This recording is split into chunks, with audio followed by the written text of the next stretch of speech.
باللہ من الشیطان الرجیم بسم اللہ الرحمن الرحیم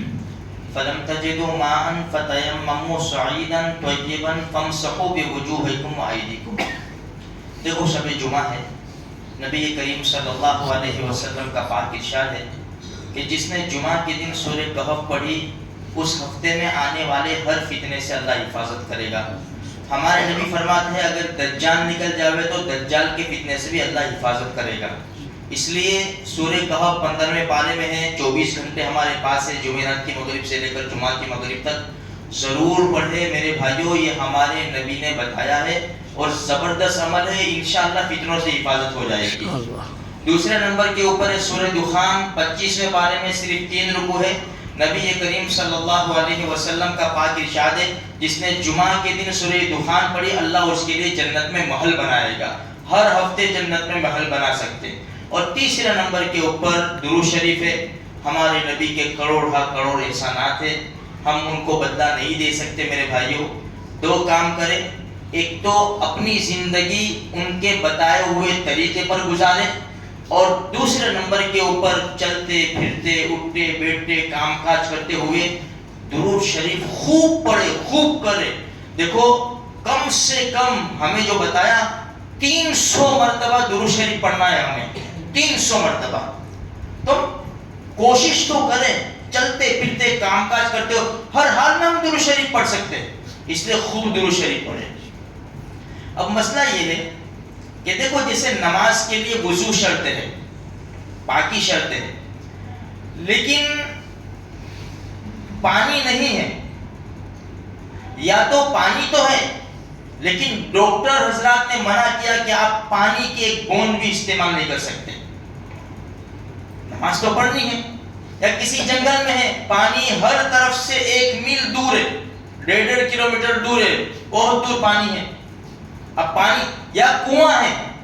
لیکن قبضہ ہمارے اوپر نہیں، دشمن نے قبضہ کیا ہوا ہے، یا کنویں کے پاس درندہ بیٹھا ہے، یا پانی کی ندی ہے اس وہاں نہیں جا سکتے، وہاں درندے بیٹھے ہوئے ہیں، تو خیر پانی اگر نہیں ہے تو ہم تیمم کر کے نماز پڑھیں گے۔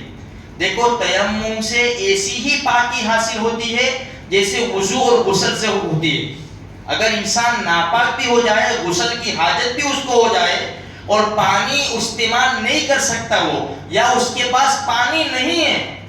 تو یہ تیمم سے اسی طرح پاک ہو جائے گا جس طرح وضو اور غسل سے انسان پاک ہو جاتا ہے۔ تیمم میں صرف 2 کام کرنے ہیں، 2 کام، جیسے قرآن نے بتایا فَلَمْ تَجِدُوا مَاءً، اگر تم پانی نہ پاؤ فَتَيَمَّمُوا صَعِيدًا طَيِّبًا، پاک مٹی سے تیمم کرو، فَامْسَحُوا بِوُجُوهِكُمْ وَأَيْدِيكُمْ، چہرہ اور ہاتھ، یہ 2 چیزیں بتائی۔ اسی طرح حدیث میں فرمایا 2 ضربے ہیں، ضربۃ للوجہ و ضربۃ للید۔ تو تیمم کا طریقہ یہ ہے کہ مٹی کے اوپر اس طرح ہاتھ مارو، اس طرح ہاتھ مارو، مٹی زیادہ لگ گئی اس طرح کھنکھیر دو، پھر چہرے پر پھیرو، اس طرح جس طرح وضو کرتے ہیں نا ہم، پورے، یا ایک بال کے برابر بھی کوئی جگہ سوکھی نہ رہ جائے، پورے اچھی طرح چہرے کے اوپر پھیر دو۔ دیکھو گا دوسری مرتبہ پاک مٹی پر ہاتھ مارو، مٹی زیادہ ہے کھنکھیر دو اور ہاتھوں کو اچھی طرح مل لو، یہ جس طرح وضو کے اندر دھوتے ہیں طریقہ یہ بتایا ہے یوں، باقی پورا اس طرح بھی کریں گے نا، یہ ہاتھ بائیں ہاتھ سے دائیں ہاتھ کو مل لو اور داہنے ہاتھ سے بائیں ہاتھ کو اچھی طرح یوں مل لو، اچھی طرح اور خلال کر لو، بس یہ تیمم ہو گیا۔ نہ سر کا مسح ہے، نہ پاؤں ہے، کچھ نہیں ہے، 2 ہی چیزیں تیمم میں ہیں۔ تو میرے بھائیوں کہیں جنگل میں ہو، ادھر ہو ادھر ہو، پانی نہیں ہے، یا تو انسان ایسا بیمار ہے کہ پانی استعمال نہیں کر سکتا، تو نماز چھوڑنے کا بہانہ نہ کرے، نماز نہ چھوڑے اس بہانے سے، بلکہ شریعت نے بہت آسانیاں پیدا کی ہے۔ یہ 2 کام، یہ 2 چیزوں سے، یعنی 2 کام کرنے سے تیمم ہو جاتا ہے۔ چہرے پر ہاتھ پھیرو، یہ ہاتھ کے اوپر ہاتھ پھیر لو، تیمم ہو گیا۔ ہم ایسے ہی پاک ہو گئے جیسے وضو کر کے انسان باوضو ہو جاتا ہے، اسی طرح اگر غسل کی حاجت ہو تو تیمم سے بھی ایسے ہی پاک ہو جائے گا جیسے انسان غسل سے پاک ہوتا ہے۔ تو میرے بھائیوں یہ بہت ضروری مسائل ہے،